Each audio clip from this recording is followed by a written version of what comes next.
இயேசு கிறிஸ்துவின் இனிய நாமத்தில் உங்கள் அனைவரையும் வாழ்த்தி வரவேற்கிறேன். இன்றைக்கும் வேதாகமத்தில் இல்லாத கத்தோலிக்க பாரம்பரியம் என்பதோட தொடர்ச்சியை தான் பார்க்க போகிறோம். வேதத்துல இல்லாத ஆனால் கத்தோலிக்கர்களால் பின்பற்றப்பட்டு வருகிற சில தவறான முறைமைகளை இன்றைக்கு உங்க முன்னாடி நான் வைக்க விரும்புறேன். ஏன் இப்படி தவறுகளையே சுட்டி காட்டணும்னு நீங்க கேட்கலாம். நாம நிக்கிற இடம் தவறுன்னு தெரியாத வர ஒரு சரியான பாதையை அடைய முடியாது. அதாவது நித்திய ஜீவனுக்கான பாதையை கண்டுபிடிக்க முடியாது. சரி, முதலாவது மரித்தோருக்கான ஜெபம்.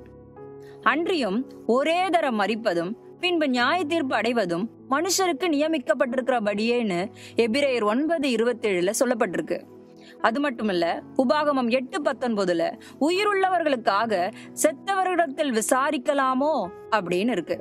அப்படின்னா மரித்தவர்களுக்காக ஜெபிக்கிறதும் மரித்தவங்களிடத்துல போய் நமக்காக ஜெபிக்கிறது ரெண்டுமே தவறு. அடுத்தது மரியாள் வழிபாடு. லூக்கா 2:21 மரியாள் தன்னுடைய சுத்திகரிப்பின் நாட்கள் நீங்கி பாவ நிவாரண பலி செலுத்தவே அங்க வராங்க.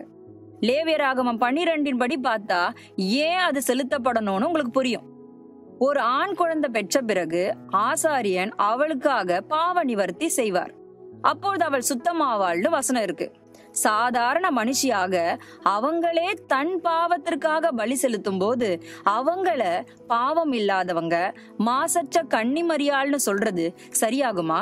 லூக்கா 11:27 இயேசு கிறிஸ்து பேசுறத கேட்ட ஜனக்கூட்டத்தில் இருந்த ஒரு ஸ்திரீ அவரை நோக்கி, உம்மை சுமந்த கர்ப்பமும் நீர் பாலுண்ட முலைகளும் பாக்கியம் உள்ளவைகள்னு சத்தமிட்டு சொன்னாங்க.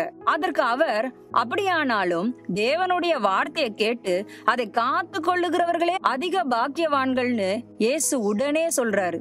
மகிமைய மரியாளுக்கு கொடுக்க அவர் விரும்பவில்லை. ஆனா இன்றைக்கு தேவனுக்கு சமமாக அவருக்கு மட்டுமே உரிய கனத்தை நாம அவங்களுக்கு கொடுக்கலாமா? அடுத்தது தேவதூதர்கள் மற்றும் புனிதர்களை வணங்குறது. லிஸ்திராவில பிறவி சப்பானிய பவுல் குணப்படுத்தின போது பவுலையும் பர்னபாவையும் மாலை போட்டு கனப்படுத்த ஜனங்க முயற்சிக்கிறாங்க. ஆனா பவுலும் பர்னபாவும் நாங்களும் உங்களை போல மனுஷர்கள் தான்னு அந்த கனத்தை எடுத்துக்கொள்ளாம சட்டைய கிழிச்சு கொண்டு கத்துறத நாம பார்க்கலாம். வெளிப்படுத்தல் 22:9 தேவதூதன் கால்ல யோவான் விழ போன போது தேவதூதன் நானும் ஒரு ஊழியக்காரன் தான் என்று அந்த கனத்தை ஏற்றுக்கொள்ள மறுக்கிறாரு. இப்படி வேதாகமத்துல நிறைய எடுத்துக்காட்டுகளை காட்ட முடியும்.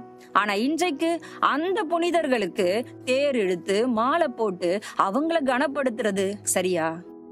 அடுத்தது மரியாள், இறந்த புனிதர்கள் மற்றும் தேவதூதர்கள் மூலமா விண்ணப்ப ஜெபம். 1 தீமோத்தேயு 2:5 தேவன் ஒருவரே, தேவனுக்கும் மனுஷருக்கும் மத்தியஸ்தரும் ஒருவரே, எல்லாரையும் மீட்கும் பொருளாக தம்மை ஒப்பு கொடுத்த மனுஷனாகிய இயேசு கிறிஸ்து அவரே. நமக்காக இயேசு கிறிஸ்துவ தவிர வேற யாராலையும் பிதாவினிடத்துல விண்ணப்பம் பண்ண முடியாது. அடுத்தது சுத்திகரிப்பு கோட்பாடு, அதாவது உத்தரிப்பு ஸ்தலம். நாம செத்த பிறகு பரலோகம் இல்ல நரகம் அவரவர் செய்த கிரியையின்படி ஏதாவது ஒன்றுலதான் நம்முடைய ஆத்துமா நித்தியமா வாழப்போகிறது. ஆனா நரகம் தவிர நடுவுல உத்தரிப்பு ஸ்தலம்னு ஒண்ணு இருக்கிறதாகவும் அங்க நாம செய்த பாவத்திற்கு தண்டனை முடிஞ்சு பரலோகம் செல்லலான்னு வேதத்தில் இல்லாத தவறான உபதேசம் இருக்கு. அடுத்தது அழிவுள்ள போப்பின் தவறிழைக்காத தன்மை. போப் அதாவது பப்பா, அப்பான்ற டைட்டில அவருக்கு கொடுக்கறாங்க. பூமியில ஒருவனையும் உங்கள் பிதா என்று சொல்லாதிருங்கள், பரலோகத்தில் இருக்கிற ஒருவரே உங்களுக்கு பிதாவா இருக்கிறார் அப்படின்னு மத்தேயு 23:9 இயேசு கிறிஸ்துவே சொல்றாரு. அப்படின்னா அப்பாங்கிற பட்டத்தை ஒரு மனுஷன் எடுத்துக்கொள்ள முடியுமா? இது மட்டுமா?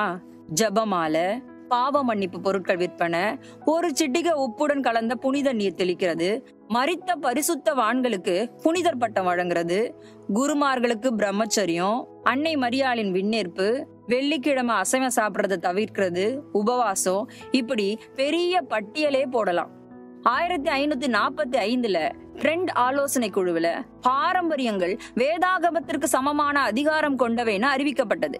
இப்படி மனுஷர்களுடைய சட்டங்கள் கர்த்தருடைய சட்டங்களுக்கு சமமாக ஆக்கப்பட்டன. பிரியமானவர்களே, அனைத்து வேதங்களையும் கற்று தேர்ந்த பரிசேய சதுசேயரும் நாங்க சரியாதான் செய்யறோம்னு நினைச்சிட்டு இருந்தாங்க. ஆனா இயேசு கிறிஸ்து அவங்கள குறிச்சு என்ன சொன்னாருன்னு கொஞ்சம் யோசிங்க. அதனால இதுதான் தாய் திருச்சபை, இது தவறாக இருக்க முடியாதுன்னு தயவு செய்து உங்களை நீங்களே ஏமாற்றிக் கொள்ளாதீர்கள். கடைசியா ஒன்ன சொல்லி முடிக்கிறேன். ஒருத்தருக்கு ரெட் சிக்னல்ல போறது சரியா இருக்கலாம், ஒருத்தருக்கு கிரீன் சிக்னல்ல போறது சரியா இருக்கலாம். ஆனா தண்டனைன்னு வரும்பொழுது போக்குவரத்து சட்ட புத்தகத்துல எது சட்டமாக கொடுக்கப்பட்டிருக்கிறதோ அதன்படிதான் உங்களுக்கு தண்டனை விதிக்கப்படும். அதே போலதான் நம்முடைய வாழ்க்கை, ஆராதனை முறைமை வேதத்தின்படி இருக்கிறதா, அதை கொண்டுதான் தேவன் நம்ம நியாயம் தீர்க்க போகிறார். சற்றே சிந்திப்போம். ஆமேன்.